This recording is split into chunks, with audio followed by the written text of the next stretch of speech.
नाशिककरांसाठी अत्यंत महत्त्वाची बातमी। नाशिकच्या गंगापूर धरणातून पाण्याचा विसर्ग सुरूच आहे। धरणाच्या पाणलोट क्षेत्रामध्ये जोरदार पाऊस कोसळतोय। सध्या सुमारे 2000 क्युसेक वेगाने पाण्याचा विसर्ग नदीपात्रामध्ये केला जातोय। त्र्यंबकेश्वरसह धरणाच्या पाणलोट क्षेत्रामध्ये पावसाची तुफान बॅटिंग सध्या सुरू आहे।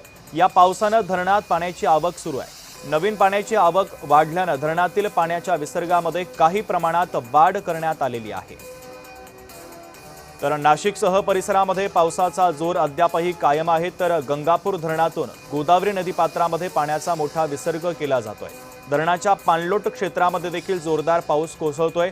धरणामधील पाण्याची आवक सातत्याने वाढते आणि त्यामुळे धरणातून पाण्याचा विसर्ग देखील आता वाढवण्यात आलेला आहे। तर नाशिककरांसाठी अत्यंत महत्त्वाची ही बातमी आपण पाहतोय। गंगापूर धरणाच्या पाणलोट क्षेत्रामध्ये पावसाचा जोर अद्यापही कायम आहे। त्यामुळे धरणातून पाण्याचा मोठा विसर्ग सुरू करण्यात आलेला आहे। हा विसर्ग पाण्याच्या क्षमतेनुसार वाढवला जातोय। आता 2000 क्युसेक वेगाने पाण्याचा विसर्ग नदीपात्रामध्ये केला जातोय आणि त्यामुळे नाशिककरांना सतर्कतेचा इशारा प्रशासनाने दिलेला आहे। सध्या 2000 क्युसेक वेगाने पाण्याचा विसर्ग नदीपात्रामध्ये केला जातोय। नदी सध्या दुथडी भरून वाहते। गंगापूर धरणातून गोदावरीमध्ये पाण्याचा विसर्ग केला जातोय। किरण गोटूर आमचे प्रतिनिधी जोडले जात आहेत। त्या बातमीच्या संदर्भातली अधिकची अपडेट देण्यासाठी किरण, आपण पाहतोय नाशिक शहरासह ग्रामीण भागामध्ये पावसाचा जोर अद्यापही तसाच आहे आणि आता धरणातील पाणीसाठा हा वाढत चाललाय आणि परिणामी गोदावरी नदीपात्रामध्ये गंगापूर धरणातून पाण्याचा मोठा विसर्ग केला जातोय।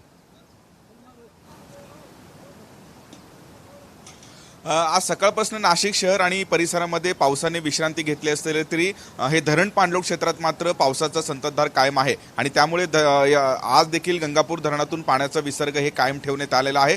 कालपेक्षा आज गंगापूर धरणातून पाण्याचा जो विसर्ग आहे तो वाढवण्यात आलेला आहे। आज गंगापूर धरणातून 2000 क्युसेस जो आहे इतका विसर्ग हे गोदावरी नदीमध्ये करण्यात आलेला आहे आणि त्यामुळे आज देखील गोदावरीची जी ही नदी पातळी आहे ते काही प्रमाणात का होईना वाढल्याचं दृश्य आपल्याला या संपूर्ण परिसरामध्ये बघायला मिळतोय। गंगापूरसह जिल्ह्यातील वेगवेगळ्या धरणातून म्हणजे 8 ते 10 धरणातून विसर्ग आजही कायम आहे। गंगापूर धरणात पालखेड, बाम, भावली असे जे वेगवेगळे धरण आहेत या धरणातून पाण्याचा विसर्ग अद्याप कायम आहे आणि नांदूर माध्यमेश्वर धरणातून जवळपास 25000 क्युसेसचा जो पाण्याचा जो विसर्ग आहे तो गोदावरी नदीकडे करण्यात आलेला आहे, जायकवाडीकडे करण्यात आलेला आहे। आज देखील नाशिक शहर आणि परिसरामध्ये हे ढगाळ वातावरण आहे आणि काही ठिकाणी पावसाचा अंदाज जो आहे तो एकूणच हवामान खात्याने व्यक्त केलेला आहे।